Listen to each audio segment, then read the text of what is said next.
Hi guys, this is Joey at Mahalo, and I've been playing Black Ops for a little while here because it's a lot of fun, and I had some better people like Anthony and Wes kind of teach me a little bit about it. And so as I started playing, I realized that I started to come up with classes that I liked. Some were based on the ones the other guys taught me, and so this is one.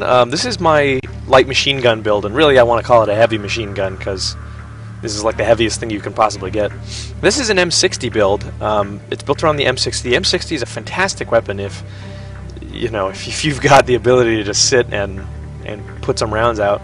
It's got a 100 round magazine on it, which means you will almost never have to reload. When you do have to reload, it takes so long that you're pretty much dead. But if you don't have to reload, then you don't have to worry about it. I'm using the M60 along with a grip.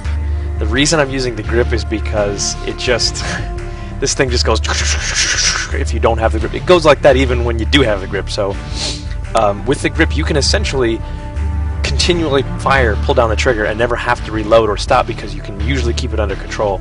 Using any of these things, you just have to reduce to burst fire so that you don't just go all over the place.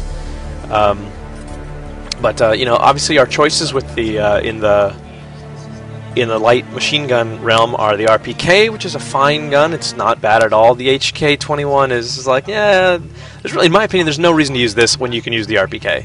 The M60 obviously is stats-wise a little lower, but damage-wise much higher. Its accuracy, range, fire rate are lower than the RPK, for example, but boy, this thing will hit, and it will hit hard.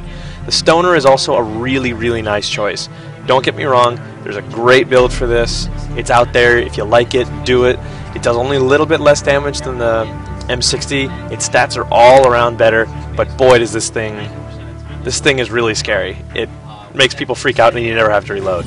So that's what it is for the M60. Obviously the secondary, I just needed a pistol. Sometimes you gotta run really fast. If you whip out the pistol, you can run as fast as just about anything else.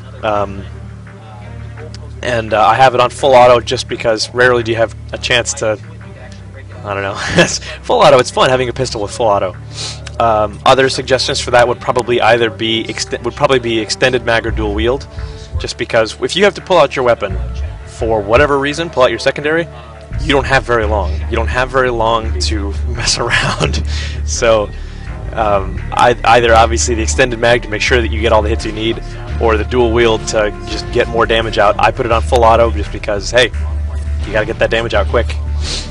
Obviously frag grenades, concussion grenades, claymore. I could probably change my claymore to like maybe a motion sensor, maybe a jammer, maybe a camera spike. I don't know. It really just depends on your play style. And I like claymores. I like getting those extra kills. Obviously the perks are important for this. Sleight of Hand Pro and Marathon Pro are kind of no-brainers in my mind. Sleight of Hand Pro, with this, you can bring the M60 up, still very slowly, but you can bring it up. And that's pretty important just because it's a slow-firing weapon that hits really hard. You need to be able to get it up as quick as possible. That's what she said. Marathon Pro, just because you can't run very fast in this build. The M60 is very heavy, but this will allow you to run constantly. Marathon Pro won't. You can just run as long as you want. And because of that, I also use Flak Jacket, since I can run as long as I want with Marathon Pro. Flak Jacket helps you avoid grenades because you're so slow with the M60, you can't get out of the way of grenades at all. You can't dodge them. Flak Jacket is your best friend. It prevents one grenade, one RCXD, sorry, or one claymore from killing you. Really nice. Honestly, it's not bad at all. Hey, it looks kind of funny, isn't it? So anyway, this is my M60 build, and while you're playing with this guy, just remember that the strength in it lies in the hitting power, not in its speed. So every time you turn a corner, like with almost all other builds, you need to make sure your gun is up and ready to fire. Always be crouching if you can, and fire in bursts until you've got them locked on, and then just go nuts. Don't worry about it. As long as you're not missing them, just hold the trigger down. Kick isn't too bad as long as you've got the grip on. So otherwise, you will have a lot of fun with this because it kills like that. When you hit someone, they get maybe 2 hits and then they're dead. Other than that, and also it's really nice if some loser has last stand on, they fall, you're already still shooting because you've got so much ammo you're never going to run out. And when you do have to reload, for the love of God, get out of the way.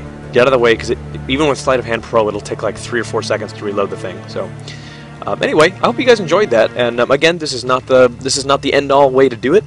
This is just if you want to play M60, which I like.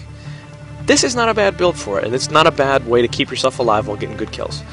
So if you guys have any other suggestions for the M60, you know, please feel free to leave them in the comments. You know, hey, don't get into arguments over which light machine gun is better. That's not what this is for. This is for talking about the M60. So anyway, I hope you guys enjoy it, and I hope you guys will continue watching.